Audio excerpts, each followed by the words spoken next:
السلام علیکم پیارے دوستو۔ حضرت سیدنا زید بن ثانہ رضی اللہ تعالی عنہ قبول اسلام سے پہلے یہودیوں کے عالم تھے۔ انہوں نے با اخلاق و با کردار مکی مدنی صلی اللہ تعالی علیہ وسلم سے کھجوروں کا سودا کیا۔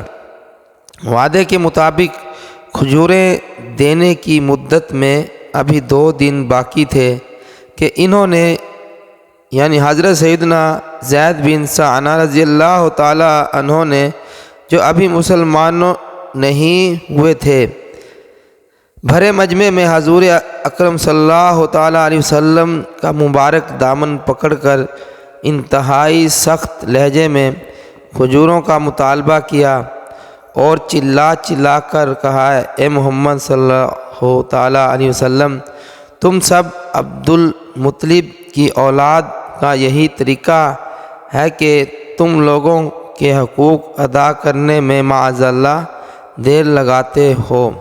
یہ منظر دیکھ کر سیدنا عمر فاروق اعظم رضی اللہ تعالی عنہ کو جلال آ گیا۔ آپ نے فرمایا، اے خدا کے دشمن، تو خدا کے رسول صلی اللہ تعالی علیہ وسلم سے ایسی گستاخی کر رہا ہے۔ خدا کی قسم، اگر رسول اکرم صلی اللہ تعالی علیہ وسلم کا ادب ماننے یعنی رکاوٹ نہ ہوتا تو میں ابھی تلوار سے تیری گردن اڑا دیتا۔ یہ سن کر حسن اخلاق کے پیکر صلی اللہ تعالی علیہ وسلم نے کمال انصحاری کا مظاہرہ کرتے ہوئے ارشاد فرمایا، اے عمر، تم یہ کیا کہہ رہے ہو؟ تمہیں تو چاہیے تھا کہ مجھے ادائے حق کی ترغیب اور اسے نرمی کے ساتھ تقاضا کرنے کی ہدایت کر کے ہم دونوں کی مدد کرتے۔ پھر نبی پاک صلی اللہ تعالی علیہ وسلم نے حکم دیا، اے عمر، اس کو اس کے حق کے برابر کھجوریں دے دو اور کچھ زیادہ بھی دے دو۔ حضرت سیدنا فاروق اعظم رضی اللہ تعالی عنہ نے جب اس کے حق سے زیادہ کھجوریں دی تو حضرت سیدنا زید بن ثانہ رضی اللہ تعالی عنہ نے کہا، اے عمر، میرے حق سے زیادہ کیوں دے رہے ہو؟ آپ رضی اللہ تعالی عنہ نے فرمایا، چونکہ میں نے غضبناک نظروں سے دیکھ کر تجھے ڈرایا تھا، اس لیے رسول کریم صلی اللہ تعالی علیہ وسلم نے تمہاری دلجوئی کے لیے تمہارے حق سے زیادہ کھجوریں دینے کا مجھے حکم دیا ہے۔ یہ سن کر حضرت سیدنا زید بن ثانہ رضی اللہ تعالی عنہ نے کہا، اے عمر، کیا تم مجھے پہچانتے ہو؟ میں زید بن ثانہ ہوں۔ حضرت سیدنا عمر فاروق اعظم رضی اللہ تعالی عنہ نے فرمایا، وہی زید بن ثانہ جو یہودیوں کا بڑا عالم ہے؟ عرض کی، جی ہاں۔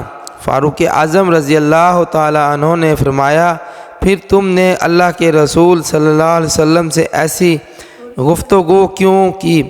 حضرت سیدنا زید بن ثانہ رضی اللہ تعالی عنہ نے جواب دیا کہ اے عمر، دراصل بات یہ ہے کہ میں نے تورات شریف میں جتنی نشانیاں آخری نبی صلی اللہ تعالی علیہ وسلم کی پڑھی تھی، ان سب کو میں نے رسول پاک صلی اللہ تعالی علیہ وسلم میں موجود پایا، مگر 2 اور نشانیوں کے بارے میں مجھے امتحان کرنا باقی تھا۔ ایک یہ کہ آخری نبی صلی اللہ تعالی علیہ وسلم کا حلم یعنی نرمی، جہال یعنی جہالت پر غالب رہ کر رہے گا، اور دوسرا سرائے یہ کہ ان کے ساتھ جس قدر زیادہ یعنی جہالت بھرا برتاؤ کیا جائے گا، اس قدر ان کا حلم بڑھتا ہی چلا جائے گا۔ لہذا اس ترغیب سے میں نے ان دونوں نشانیوں کو بھی آپ صلی اللہ تعالی علیہ وسلم میں دیکھ لیا، اور میں گواہی دیتا ہوں کہ محمد صلی اللہ تعالی علیہ وسلم برحق ہیں، اور اے عمر رضی اللہ تعالیٰ عنہ، میں بہت مالدار آدمی ہوں، میں تمہیں گواہ بناتا ہوں کہ میں نے اپنا آدھا مال حسن اخلاق کے پیکر نبیوں کے سرور صلی اللہ تعالیٰ علیہ وسلم کی امت پر صدقہ کیا، تو یوں مسلمان ہو گئے، صحابیت کا شرف پایا اور اپنا آدھا مال بھی رائے خدا میں دے دیا۔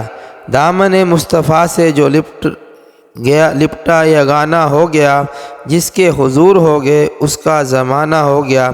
اے عاشقان رسول، آپ نے اخلاق نبی صلی اللہ تعالیٰ علیہ وسلم سنے، ذرا ہم بھی اپنا جائزہ لیں کہ یوں تو ہم تو بہت بڑے عاشق رسول بنے پھرتے ہیں، مگر ہم سے کوئی سخت لہجے میں بات کرے یا کوئی جھڑک دے تو ہم کیسے آپے سے باہر ہو جاتے ہیں، اس کو آنکھیں دکھاتے اور پھر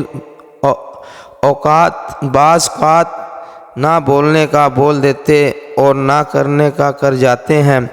ہم لوگوں کے اخلاق کی پستی کا عالم یہ ہے کہ شاید کسی کو ہم سے پالا پڑے تو نمازی بے نمازی بن جائے، نیکوکار شاید گناہگار بن جائے۔ ہم تو اتنا بد ظن کر کے رکھ دیتے ہیں کہ ہمارا اخلاق بدقسمتی سے بہت زیادہ برے ہو گئے ہیں۔ ہمیں حسن اخلاق کے پیکر رسولوں کے سرور صلی اللہ تعالی علیہ وسلم کے پیارے پیارے اخلاق سے درس حاصل کرنا چاہیے۔ اپنے اخلاق درست کرتے ہوئے اپنے اندر نرمی پیدا کرنی چاہیے۔ میرے اخلاق اچھے ہوں، میرے سب کام اچھے ہوں، بنا دو مجھ کو تم پابند سنت یا رسول اللہ صلی اللہ علیہ وسلم۔ اللہ سے دعا کہ جو کچھ سنا اس پہ عمل کرنے کی توفیق عطا فرمائے، آمین۔